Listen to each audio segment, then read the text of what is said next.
एक सवाल जो बहुत लोग पूछते हैं पर खुलकर नहीं, दोस्तों में नहीं, घर में नहीं और पंडित जी से तो बिल्कुल नहीं। नवरात्रि चल रही है, दोस्त पार्टी पर बुला रहे हैं, शराब सामने रखी है और मन में एक सवाल, पीऊं या नहीं? मां नाराज होंगी? कोई पाप तो नहीं होगा? आज इस सवाल का जवाब मिलेगा, शास्त्रों से, वेदों से, विज्ञान से और उस सच से जो शायद आपने कभी नहीं सुना। नमस्कार दोस्तों, आज हम बात करेंगे एक ऐसे टॉपिक पर जिस पर बहुत कंफ्यूजन है। नवरात्रि में शराब, शास्त्र क्या कहते हैं, विज्ञान क्या कहता है और आपको क्या करना चाहिए, सब आज जानेंगे। बने रहिए अंत तक। पहले समझो नवरात्रि का असली अर्थ। नवरात्रि, नव यानी 9, रात्रि यानी रातें। 9 रातों का वो पवित्र काल जब मां दुर्गा की विशेष शक्ति सक्रिय होती है। शास्त्रों के अनुसार नवरात्रि एक साधना काल है। इन 9 दिनों में अगर आप अपने मन, शरीर और आत्मा को शुद्ध रखते हैं तो मां की कृपा अनंत गुना बढ़ जाती है। नवरात्रि व्रत के नियमों में स्पष्ट रूप से कहा गया है, सात्विक लाइफस्टाइल अपनाएं, क्रोध से बचें, झूठ मत बोलें, शराब और धूम्रपान से दूर रहें और मांसाहार त्यागें। तो सीधा जवाब, नवरात्रि में शराब वर्जित है। पर क्यों? इसके पीछे क्या कारण है वो समझना जरूरी है। वेद और शास्त्र क्या कहते हैं? दोस्तों, हिंदू शास्त्रों में शराब यानी मदिरा या सुरा के बारे में बहुत विस्तार से लिखा गया है। और यहाँ एक चौंकाने वाली सच्चाई है, शास्त्रों में शराब का उल्लेख 2 अलग अलग तरीकों से हुआ है। पहला, सामान्य जीवन में मनुस्मृति के अध्याय 11 श्लोक 52 में स्पष्ट कहा गया है, ब्राह्मण की हत्या, सुरा का पान, सोने की चोरी ये महापाप है। यानी मनुस्मृति ने शराब पीने को महापापों की सूची में रखा है। पर साथ ही मनुस्मृति के ही अध्याय 5 श्लोक 56 में एक और बात कही गई है, मांस खाने में पाप नहीं, मदिरा पीने में पाप नहीं, पर जो इनसे दूर रहता है उसे महान पुण्य मिलता है। यानी शास्त्र कह रहे हैं, अगर आप इनसे दूर रहते हैं तो आप साधारण से असाधारण बन जाते हैं। और नवरात्रि वो समय है जब आपको असाधारण बनने का मौका मिलता है। तंत्र शास्त्र और शराब, वो सच जो कोई नहीं बताता। अब एक ऐसी बात जो बहुत कम लोग जानते हैं और कुछ लोग इसका गलत फायदा उठाते हैं। हमारे कुछ तंत्र शास्त्रों में, विशेषकर वामाचार तंत्र में, शराब को पूजा में एक प्रसाद के रूप में स्वीकार किया गया है।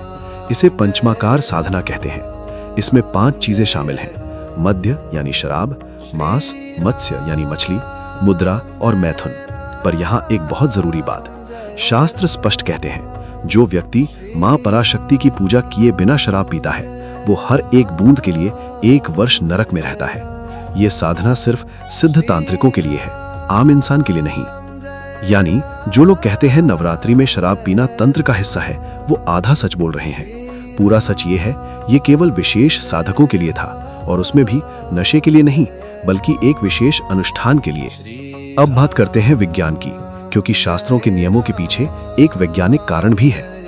नवरात्रि के 9 दिन मौसम बदलने का समय होता है, गर्मी से सर्दी की तरफ या सर्दी से गर्मी की तरफ। इस समय शरीर की इम्यूनिटी सबसे कमजोर होती है और शराब इम्यून सिस्टम को डायरेक्ट रूप से कमजोर करती है। शराब पीने के बाद शरीर की बीमारियों से लड़ने की शक्ति 24 से 48 घंटे तक कम हो जाती है। इसीलिए जब शरीर पहले से कमजोर हो तो शराब उसे और कमजोर कर देती है। ये ऋतु संधि काल है और इस समय शरीर की देखभाल सबसे जरूरी है। तो विज्ञान भी कहता है, नवरात्रि में शराब से बचो। और अब सबसे गहरी बात, नवरात्रि एक एनर्जी फेस्टिवल है। इन 9 दिनों में मां दुर्गा की डिवाइन एनर्जी पूरे वातावरण में अपने पीक पर होती है। हमारा शरीर एक एंटीना की तरह है, जितना शुद्ध होगा उतनी ज्यादा डिवाइन एनर्जी रिसीव कर पाएगा। शराब इस एंटीना को जाम कर देती है। नशे की अवस्था में इंसान की चेतना नीचे आ जाती है, और जब चेतना नीचे हो तो मां की कृपा ऊपर से आ नहीं सकती। सोचिए, आप 9 दिन व्रत रखते हैं, पूजा करते हैं, मां का नाम जपते हैं और फिर एक रात शराब पीकर सब कुछ खो देते हैं। क्या ये समझदारी है? और अब वो 5 नुकसान जो नवरात्रि में शराब पीने से होते हैं।